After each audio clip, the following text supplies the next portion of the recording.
Meus irmãos e irmãs, boa noite. Bom que vocês vieram rezar conosco.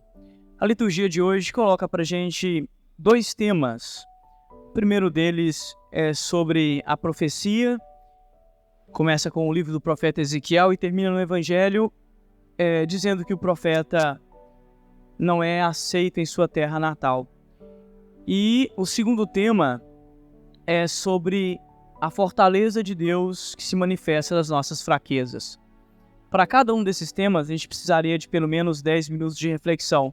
Como nós não temos este tempo disponível, gostaria de partilhar com vocês uma reflexão e uma meditação a partir do segundo tema, que está na carta de Paulo aos Coríntios, capítulo 12, versículos 7 a 10, na qual Paulo vai confessar à comunidade de Corinto essa sua experiência da grandeza de Deus na sua fraqueza. Eu queria fazer isso retomando a leitura do texto e depois apontando alguns elementos para a nossa oração durante a semana. Para mim é um dos textos que deveria ser realmente lidos, com mais frequência por todos nós, e é um texto fundamental para a nossa fé. Então vou dialogar aqui com a carta de Paulo e de uma forma um pouco mais dinâmica. Paulo então inicia dizendo para a comunidade: meus irmãos e irmãs, para que a extraordinária grandeza das revelações que eu recebi não me fizesse uma pessoa soberba, ou seja, para que a graça de Deus que enche meu ser e faz com que eu seja tudo o que eu sou, não me fizesse uma pessoa soberba, foi espetado na minha carne um espinho. É o espinho na carne do qual tanto fala Paulo. Foi espetado na minha carne um espinho, e é como se fosse este espinho um anjo de Satanás a dar tapas na minha cara. É como se fosse um anjo de Satanás a dar tapa na minha cara, Ele diz a palavra aqui, a esbofetear-me, a fim de que eu não me exalte demais. Começa assim: para que eu pudesse encontrar meu lugar na história, para que eu soubesse qual o meu papel aqui e não me fizesse soberbo, eu recebi muitas coisas, e para que essas coisas não me fizessem pensar que eu sou a última Coca-Cola do deserto, eu recebi um espinho na carne, que é como um anjo de Satanás a dar tapas na minha cara. Isso me incomodou muito, então eu pedi ao Senhor por 3 vezes que me livrasse dessas fraquezas e deste espinho na minha carne. E o Senhor disse para mim: não se preocupe, Paulo, basta-te a minha graça, porque é na sua fraqueza que eu manifestarei o meu poder, porque é na sua fraqueza que eu manifestarei a minha força. E então, Paulo passa por este processo de conversão, e aí ele diz: então hoje, de bom grado, eu aceito as minhas fraquezas, para que a força de Cristo habite em mim. E aí, eu até me alegro com as fraquezas, as injúrias e as angústias que eu sofro por amor a Cristo, porque é quando eu me sinto forte, ou melhor, ao contrário, É quando eu me sinto fraco, aí é que eu sou forte. Este texto de Paulo, eu acho que, sempre brinco que eu tento manter direitinho lá a minha postura no púlpito, mas não consigo, tem que descer. Faço uma parte lá e outra aqui com vocês. Este texto de Paulo é de uma grandeza, e de uma riqueza. Enquanto eu lia o texto ontem, para a gente poder fazer a nossa reflexão, eu ficava pensando nos meus espinhos da carne, e o quanto esses espinhos, quanto o texto de Paulo faz sentido, o quanto esses espinhos que eu percebo na minha própria carne, por exemplo, me faz encontrar realmente o meu sentido, o sentido da minha vida na história, e me livra de verdade daquilo que eu acho que é a tentação de todas as pessoas que de alguma forma lida com o público ou tem alguma espécie de posto de comando, que é a soberba. Para mim é um texto muito, muito importante que a gente deveria reler. Todos nós, independente de sermos membros ou não das pastorais. e pensar, né, qual que seria este espinho na carne. O de Paulo a gente não sabe, não vamos saber, mas qual que será este espinho na carne necessário a todos nós, né? Este espinho na carne que nos conecta à terra, né? E quando eu falo que nos conecta à terra, é que nos faz perceber qual é o lugar, né? Qual é o nosso lugar na história da salvação. É o lugar do agraciado, é o lugar daquele que recebeu uma graça e que tem uma grande responsabilidade com essa graça. Não é o lugar do rei, não é o lugar do chefe, é o lugar daquele que serve. Acho que isso é fantástico. E quando Paulo inicia, então, essa pregação, né, mais do que a pregação, é uma carta que ele escreve, né? E as cartas de Paulo têm este tom afetivo. Ele escreve para uma comunidade que ele conhece. Então tem muito afeto nas cartas paulinas. E ele escreve contando essa experiência para que eu não me tornasse soberbo, porque muito eu recebi.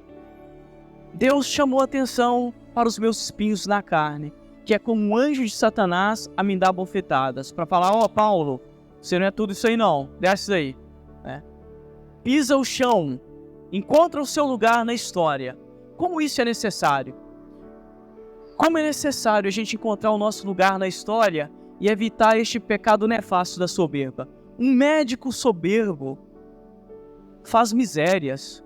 Um jurista soberbo faz misérias.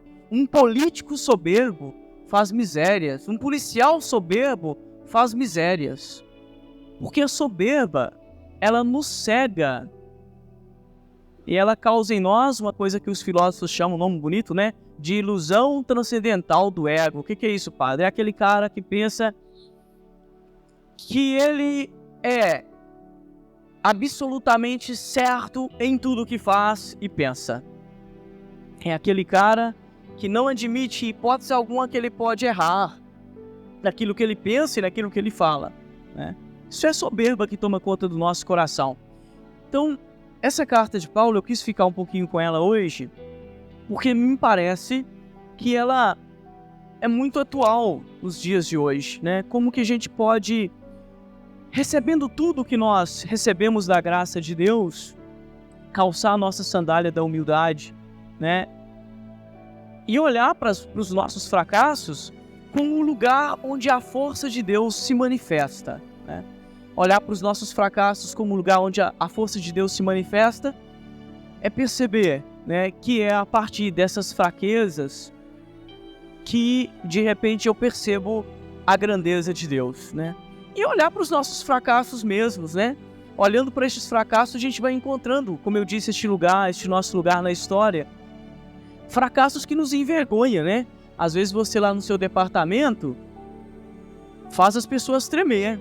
No seu departamento as pessoas tremem, mas você não manda nem na sua casa. Na sua casa é você que treme diante da sua esposa, diante do seu esposo, diante do seu filho, né? Controla tudo, né? Aqui sou eu que mando. Mas na sua casa mesmo você não manda. Não consegue resolver os seus problemas afetivos. Aqui sou eu que mando, mas tá cheio de psicofármaco, 5 para tentar dormir. Manda o que mesmo? Você manda em quem? Como é importante essa carta de Paulo? Essa carta de Paulo nos coloca nessa posição de frágeis mesmo, de gente frágil, de gente que morre, de gente que tem ilusão que manda, mas não manda em nada.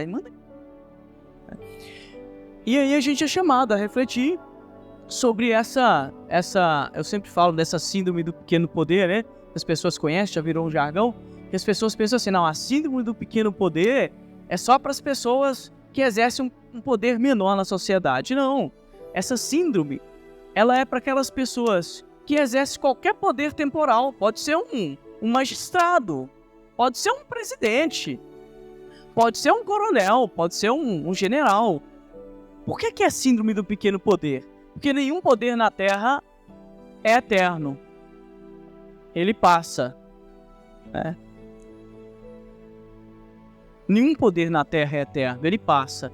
Mas quando nós somos investidos de algum poder, do pequeno ao maior, a gente cai nessa ilusão transcendental do ego. A gente pensa que a gente é a última Coca-Cola do deserto. E a gente faz misérias, como médicos, como juristas, como políticos, como padres, né? Então a carta de Paulo é importantíssima para nós, né? Então pense um pouquinho esse espinho na carne. E eu tô pensando os meus. Paulo tinha um só. Eu tô cheio, eu tô quase, né, como o Maurício lá, né? Eu tô cheio deles.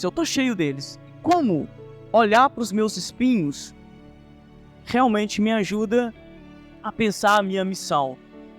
Não a cair num relativismo, mas até relativizar aquilo que eu penso.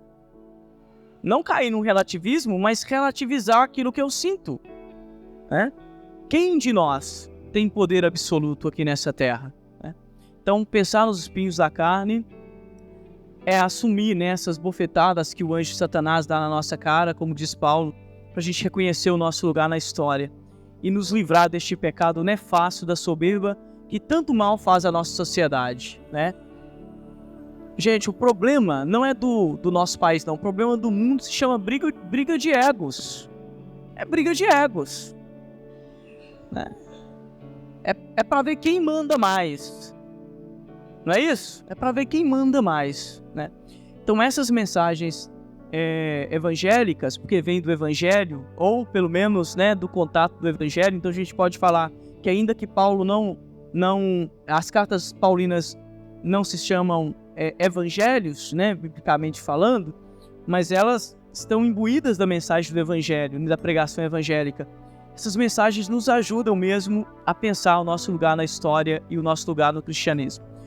Fica então para vocês essa reflexão simples, né, mas que eu acho que poderia nos ajudar a conectar, né, a nos conectar com a nossa missão aqui na Terra. Louvado seja o nosso Senhor Jesus Cristo.